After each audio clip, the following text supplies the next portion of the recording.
You're listening to Civic Media.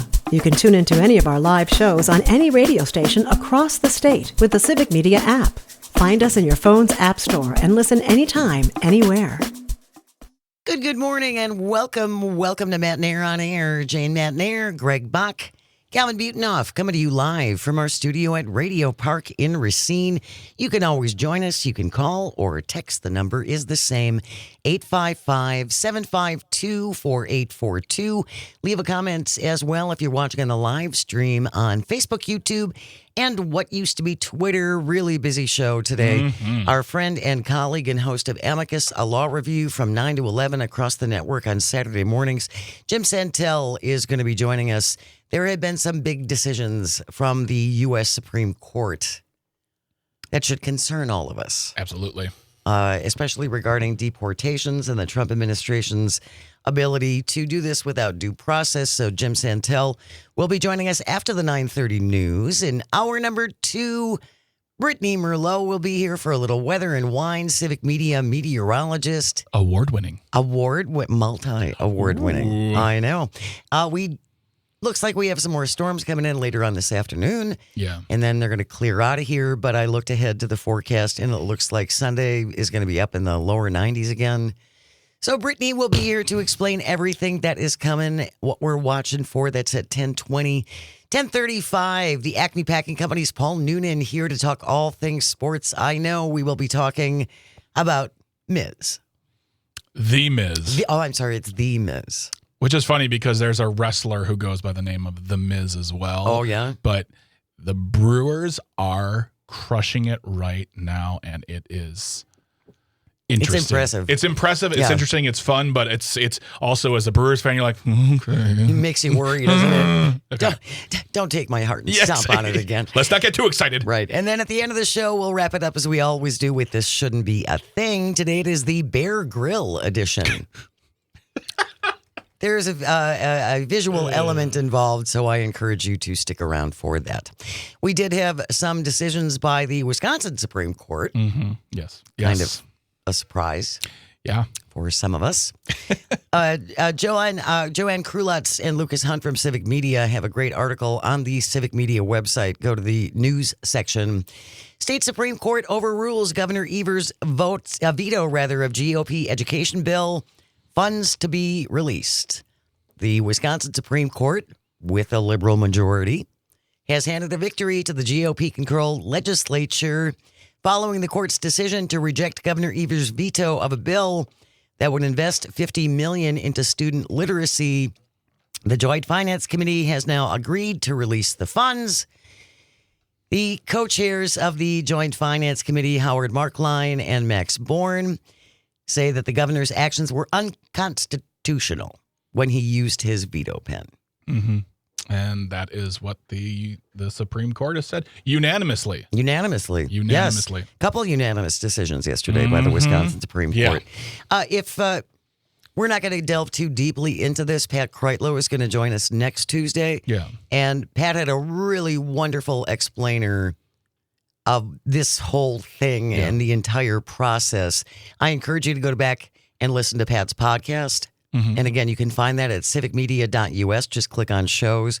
But the way Pat had explained it this morning, some of the issue, again, is they're looking at procedural things. Yep. Yeah. That's in the court of law. In a court of law, procedure is everything. You cannot... It can't be like, well, if you promise never to do it again, right. If the court sees that the procedure has been violated, then that's the violation.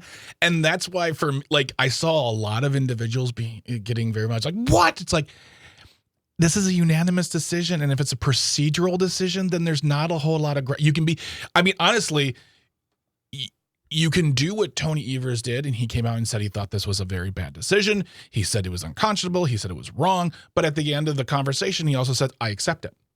Because... What a thought.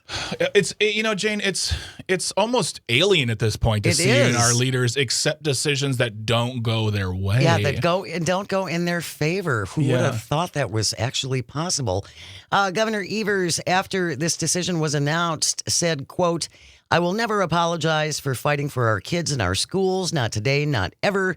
Nearly $50 million to help improve our kids' reading has sat unspent in Madison for 2 years because Republican lawmakers have refused to release it. I've spent 2 years fighting tirelessly to get Republicans to release that money, including suing to force them to do so. 12 lawmakers shouldn't be able to obstruct resources that were already approved by the legislature and the governor to get our kids up to speed. As you said, Governor Evers said it is unconscionable. The Wisconsin Supreme Court is allowing the legislature's indefinite obstruction to go unchecked. But he said, now again, I urge Republicans to release that nearly $50 million investment to improve reading and literacy across our state. And maybe that's a question we can ask Jim if we have a chance to get to it, but that is a bigger discussion point. It's if the court has decided on procedural grounds that this was not right and against Tony Evers, that's one thing. But this isn't the only money that the JFC is sitting on. No.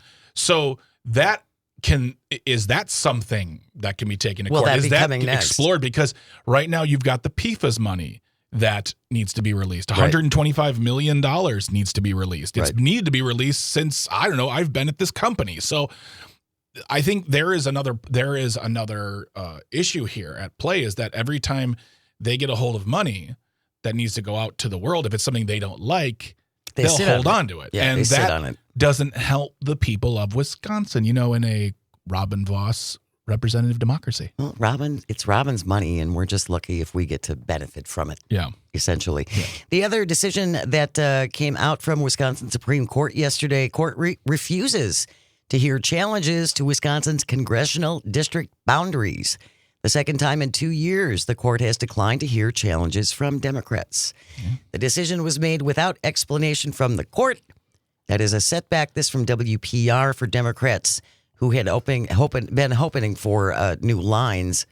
Democrats had asked the court to redraw the maps, which would have put 2 of Wisconsin's 6 congressional seats currently held by the GOP into play. But as I mentioned, this is the second time in as many years the court refused to hear that challenge. Big win for GOP here in Wisconsin. It is. Another unanimous decision. Yeah, absolutely. And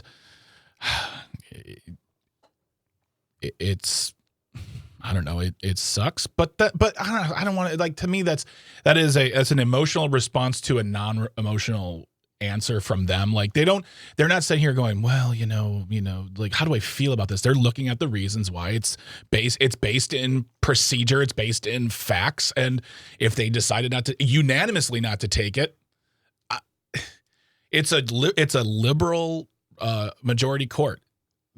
I don't think they're in the pocket of the GOP. I'm not going to sit there and spin conspiracy theories. So if they didn't hear it, there's probably a good reason why they didn't, and that just means that those who want to run for those seats have to run harder. Yeah. And I also think it's just interesting to me that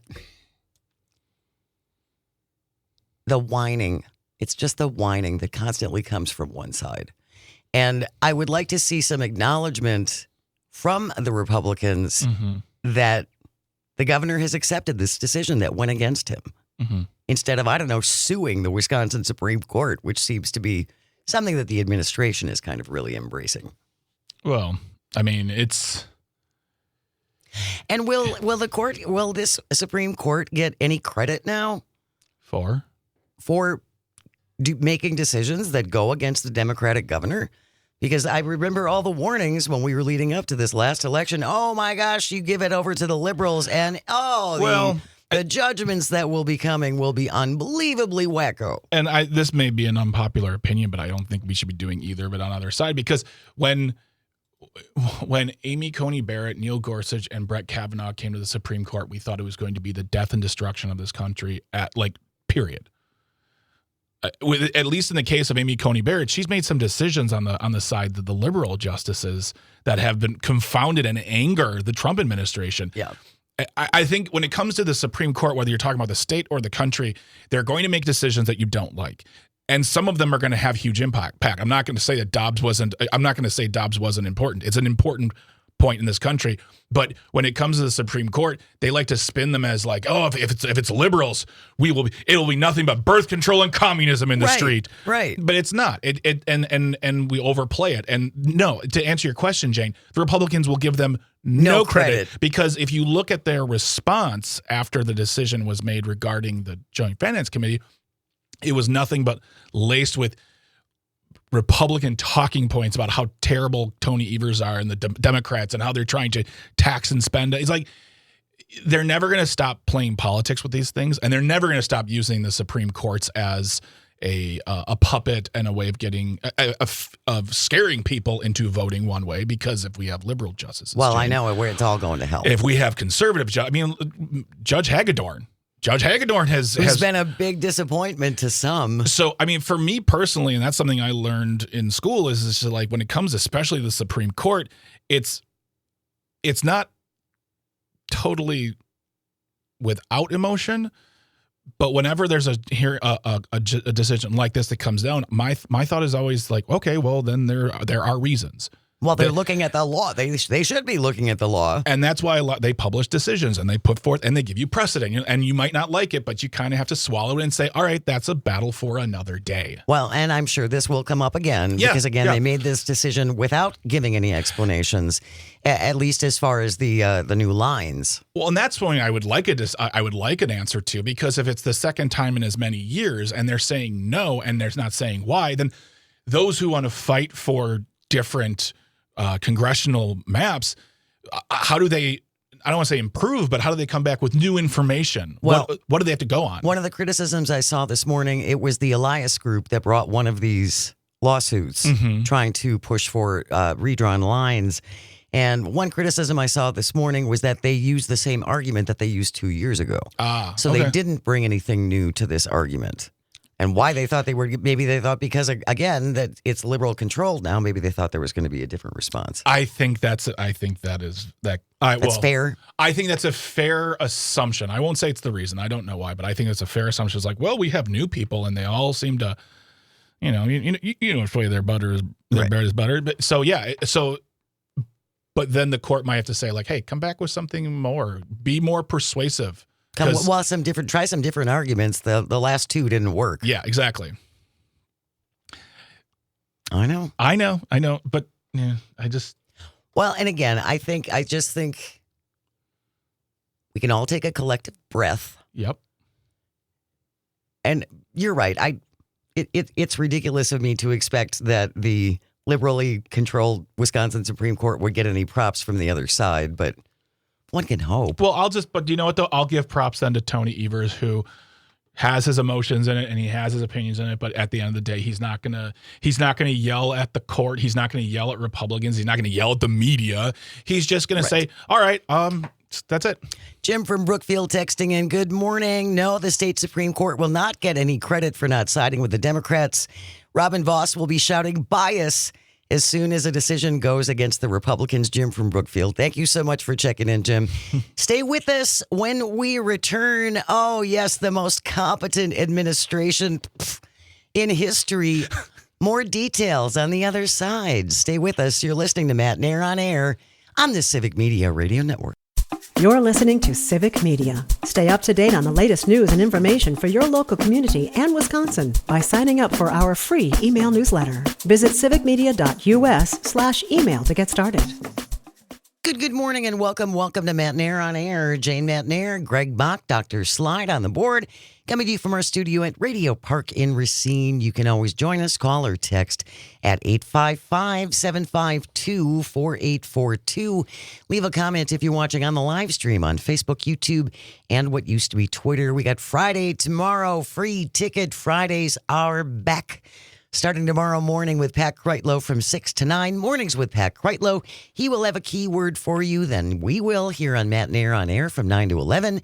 Another shot with Tom Hartman from 11 to 2, Todd Alba 2 to 4, and Maggie Dawn 4 to 6. Each of us will have a keyword for you. You want to text in via the Civic Media app, and then you're in the running for a 4-pack of Milwaukee Brewers Club level tickets. Are those club levels nice? They have cushy seats. Cushy seats? Cushy seats. Next thing you're going to tell me they have like a private entrance. They do. What? and access to bathrooms, which for some of us is very important. Which nowhere else in the stadium do You can't. There are no bathrooms. You hold it for 3 to 4 hours. That's right. There are no but in this instance, you have bathrooms. Be listening tomorrow, starting with Pat, for free ticket Fridays. Make sure you have the Civic Media app. It's absolutely free, so if you don't have it, download it today. And spelling counts. It does count, absolutely. Wanted to start off with this because we've talked numerous times, tragically, about the incredible competence of the Trump administration, and I still maintain they don't game anything out until the end. They don't look for consequences. They don't think if we do A, here is what could happen with B, C, and D. I don't think they look at those things. I don't. Yeah, I think that goes without saying. Now, I don't think that just makes to say otherwise. I believe would be ridiculous. To say that they're sitting in a room like a war room and planning things like a boiler room, like here are the strategies. And if this happens, what could happen from this, and what could happen from this? Here is yet another example of how they do not game things out until the end. From NBC News, fired, rehired, and fired again. Some NOAA employees now are getting letters demanding money. What? At least 3 workers who worked for NOAA, the National Oceanic and Atmospheric Administration, who were fired, rehired, and fired again, now say they've gotten debt notices from the government to pay it back for health care coverage, which is coverage they never had. These 3 former NOAA employees shared letters with NBC that say demand notice for payment, claiming the former NOAA employees owe money, sometimes hundreds of dollars, and interest, warning that the debt would be reported to a credit bureau if it is not paid. I don't understand. What? I've been fired before. Mm-hmm. I've never gotten a letter saying you owe me? Owe you for anything. That doesn't seem like something that should be a thing. I'm truly confused. This is NBC News reporting this. A former special assistant for NOAA says, quote, they're trying to bill me for health insurance after I was fired. I had no coverage. It's just more salt in the wound on how incompetent all of this has been, unquote. Meanwhile, a NOAA spokesperson said the agency can't comment on ongoing personnel matters and sent them over to the Office of Personnel Management. A spokesperson there said they don't have payroll information or any other records like that, so they can't help you. And the Commerce Department, which oversees NOAA, also had no response. Smooth machine, so well-oiled machine. After NBC News asked about this problem with NOAA, probationary employees got an acknowledgement of a possible error from the agency. Quote, our office has been made aware you may have gotten a debt note from the National Finance Center. Please know we're working to resolve this. No needed action right now. We'll keep you updated. All I'm doing right now is thinking of all those times I've been on the phone with customer service and they say, to talk to a person, dial 3, beep. Welcome to the customer service. What are you talking about? Puts you back through the circle. Yeah, exactly. Yeah. This is this is the company. I'm just going to call them a company now because this is what it feels like. This is a company that's running our wars, running our everything. If they can't get this right, no wonder why they're like peace has been achieved, and Iran's like, oh no, it has not. Well, exactly. We were talking about this last week. It's not even going with your gut anymore. It's just, let's see what happens. Not like I have a really good feeling about this. If we do this. Let's do this. It's like, hey guys, send the letters out. See what happens. Sabrina Valenti, a former budget analyst at NOAA, says, I was fired 4 months ago and I still don't have proof that I was fired. And other workers say they can't access their health benefits that should have been available to them during reinstatement. One former worker at NOAA said she had surgery in April when she was on administrative leave. After she had the surgery, she found out her health coverage is not active. But at least, thank goodness NBC stepped in Right? and alerted the people within this agency that this is going on, because otherwise it doesn't seem like they had any idea. Well, that's the bigger problem, is that in order for them to do something, light has to be shown down to make them scurry. This is the gentleman in Missouri with his farming all over again. He didn't get his payment. He put something out there. He got a lot of attention. He got his payment, and now he's like, Trump is amazing. Yeah. So now that NBC has come out there and say, and also us, because we're as big as NBC. Oh, sure. They'll probably fix it within the next 2 weeks. We'll probably hear something in a blurb somewhere on a website. Well, it's on NBC to follow up on this and to make Yeah. sure something actually gets done. I think if you get fired via this administration and through Doge, you shouldn't have to show any proof. They'll be like, how'd you lose your job? And you show Doge. And like, fair enough. Leave it at that.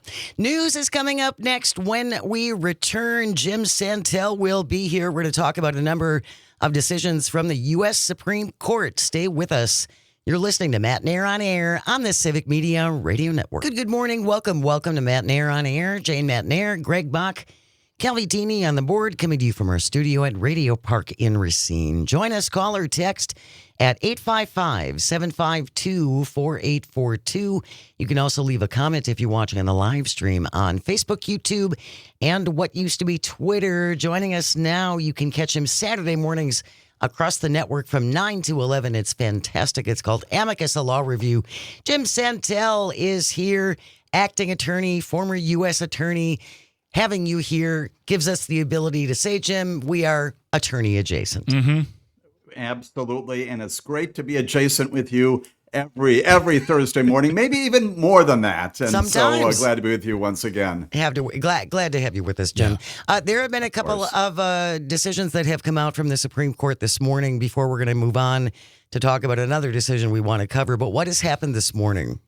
Sure. We've got 10 decisions going into this morning, yet to be decided. 4 of them, the one that's going to attract the most attention, not to minimize the significance of the others, is a case involving Planned Parenthood, and it is arguably about abortion as well.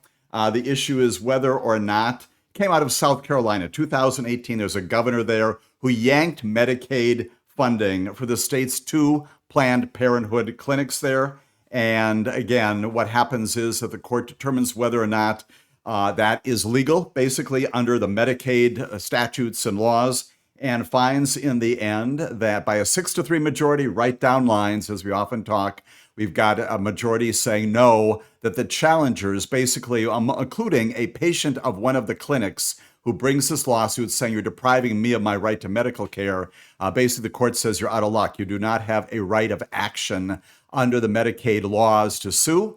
And for that reason, your case is over. And so it is a very significant case, arguably less about abortion, but it really is about abortion just because of the Medicaid cast that it has. And again, 6-3, you've got, as far as I can tell already, some scathing dissents from the dissenters, not surprisingly. And then 3 other cases. We're still waiting for what it's worth. Let's do the inventory here very quickly. Sure. We've got at least 6 other cases involving that thing called birthright citizenship. We've got LGBT books in schools for children. You've got that preventive health care matter involving whether or not insurance companies have to provide preventive health care according to the recommendations of some task forces, and a couple of other matters as well. There's a race and redistricting case as well.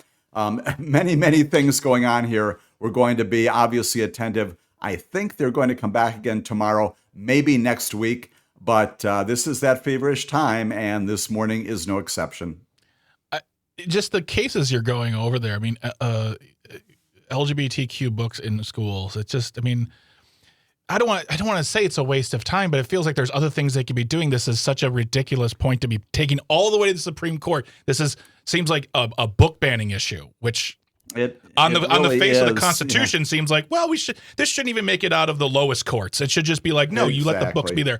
But the other one, there's so many now you just mentioned, but the preventive health care, perhaps under Obamacare. Yeah. I mean, that one that was one of the main selling points of the entire package to begin with, is that you can now get your mammograms, you can get your physicals, there's so many opportunities to stay healthy, because as we know, healthy citizens add to the economy are better for the economy. Right. Right. And again, tend not, therefore, earlier on when they're healthy, not to have to use health insurance, has that economic impact as well. And here the challenge again is, again, as to Obamacare, task forces, medical people who, again, know what they're talking about. They're the experts. And they say, you know what? These cancer screenings, for example, they do, Greg, to your good point, they do, in fact, help our society. They keep you aware of the fact if you may, in fact, have a serious disease, and they're preventive in nature. And the challenge is to whether or not these task forces are legitimate. You get rid of the task forces, presumably you get rid of preventive care under Obamacare as well.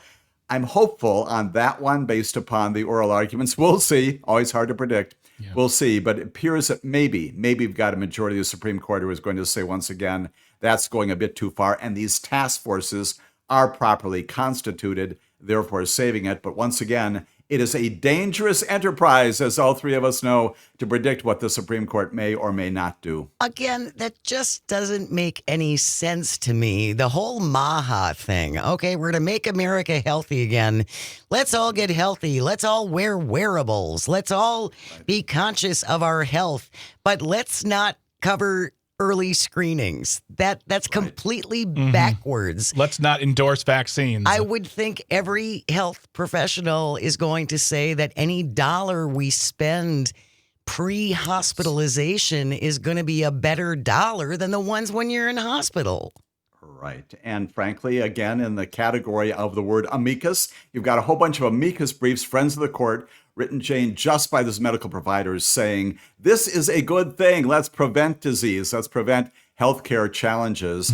The other piece of this, of course, that really animates it, maybe at its beginning, is that among the preventive care is for PrEP and other HIV preventive medicines. So once again, that's probably wagging this dog. We just don't like anything related to that disease, and in particular the LGBTQIA community. Plainly, others can also incur and get HIV, but that's probably behind this too. Very sad.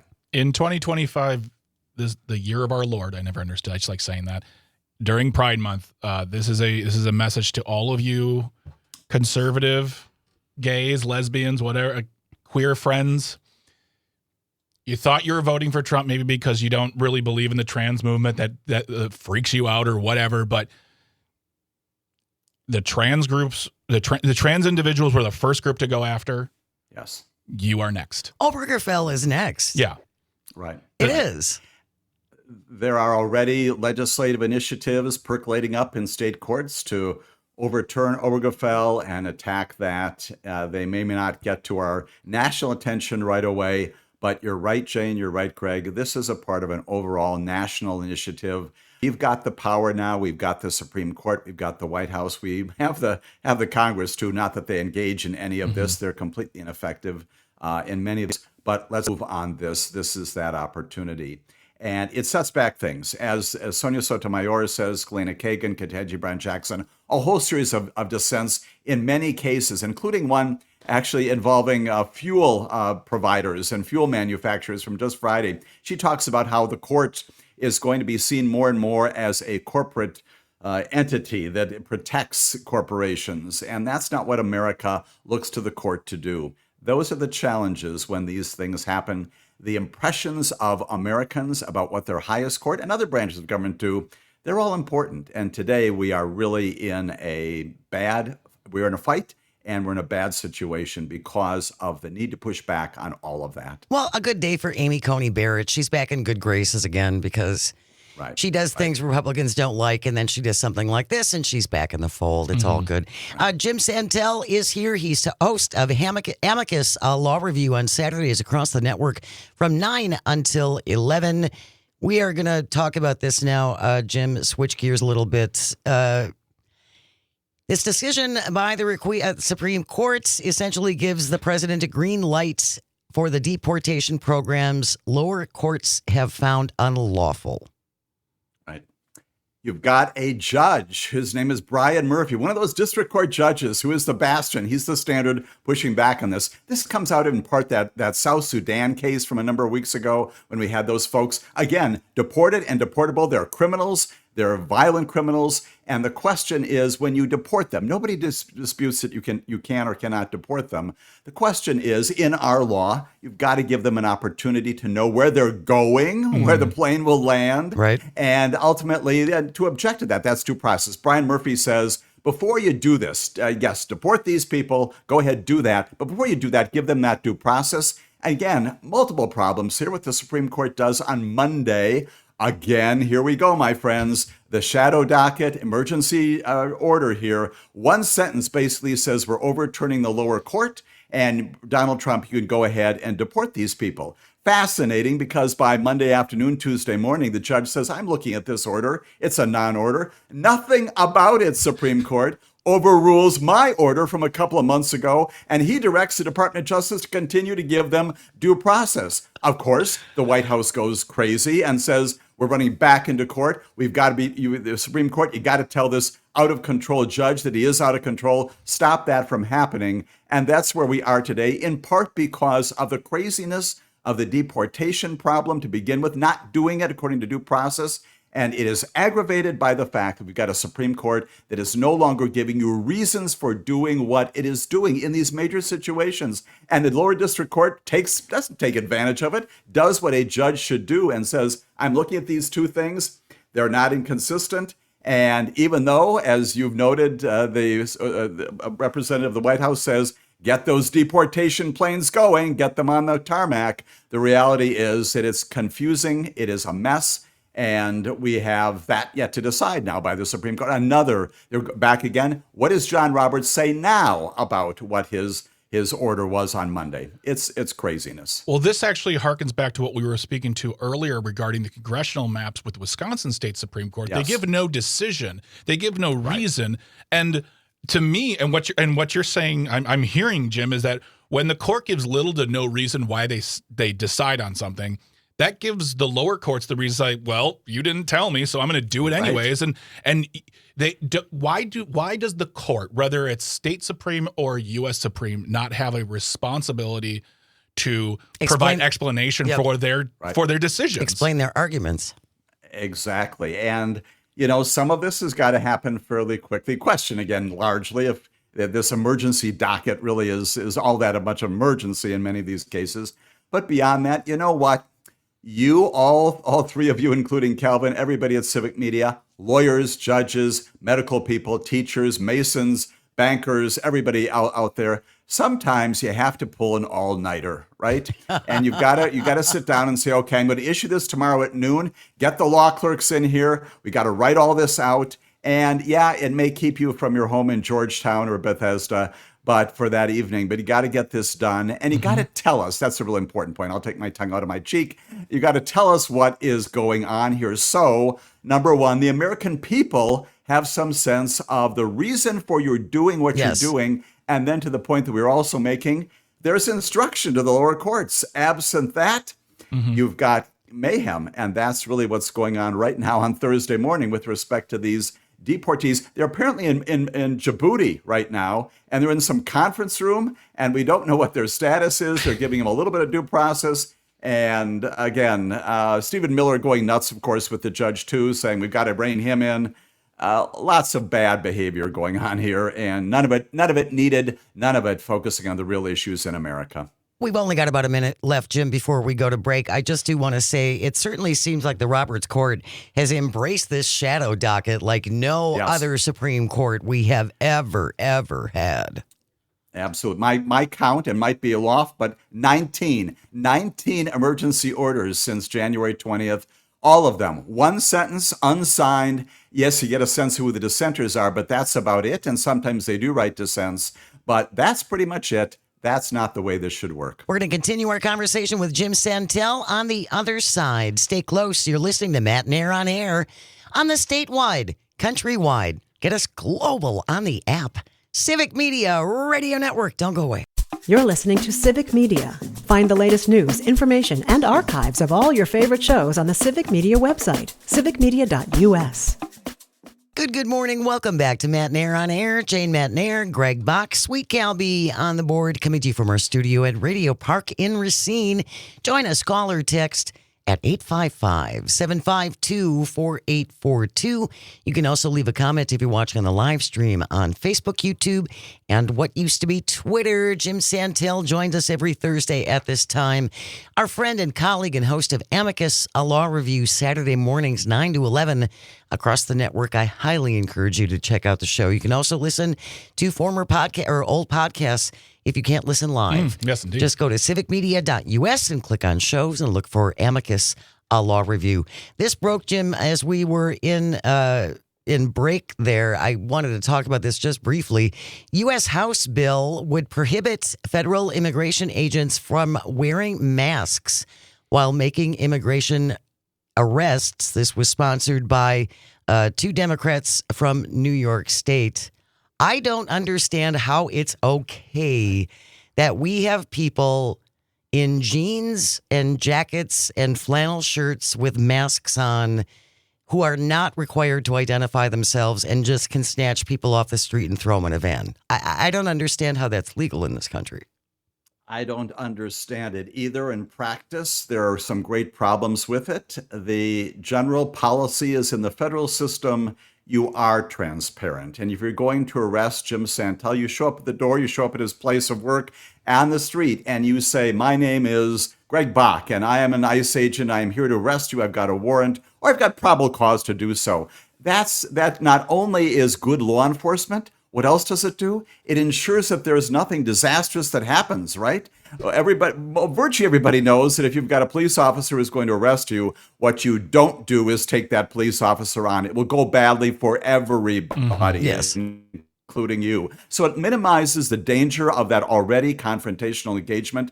It ensures transparency for the government. All good things. There are some remote and sort of small areas where, because of maybe an undercover operation, right, SWAT operations, maybe you don't do it there. But the general federal principle is openness, and we let you know what's going on. The other piece of this, I'm guessing that the legislation is prompted also by legislative history that shows us, you've reported on this, you've talked about this more and more. You've got these incidents where people are showing up in garages and places who are not law enforcement, right, and they say they are. Right. And the next thing you know, we've got attempted kidnapping. Some of them are thwarted, some of them are not. Sexual assaults. That can't be America either. Right. Minnesota, he dressed up as an officer. I mean, Right. and he and got entry and exactly right. So this is good. It again in the category of why should we have to do this? The answer is we do, just because apparently, I'm embarrassed to say, we've got federal law enforcement, state law enforcement who are not doing their jobs in a professional way. Not the great majority of them are, but these folks who are doing this with the masks on, looking like ninja warriors, that is not consistent with anything that I understood for 30 years of law enforcement, and I am horrified by it. Again, with those narrow exceptions of urgent and undercover officers. Operations. Yes, right, of course, exactly, right. And this may be a horribly naive question in the light of today's court system and all that stuff, but doesn't it also present an opportunity for a lawyer to come in and say, well, I want to challenge this arrest because the person didn't identify themselves, they weren't dressed, there was no, and they were not part of one of these emergency operations that required undercover officers to participate. This was literally showing up to a Walmart and arresting someone and just taking them away. Doesn't that provide grounds for appeal? Or because these are immigration cases, no one seems to care that much. But I feel like that first step of being completely shielded and not having any sort of ID on you means that like they have a right to fight that their constitutional rights are violated. It should, right? We've talked before in other circumstances about a notion called prosecutorial misconduct, law enforcement misconduct. And yes, indeed, ultimately it may well be that the arrest would have happened, but there is something in our nation's DNA that says in the moment you have a right to be treated fairly and decently.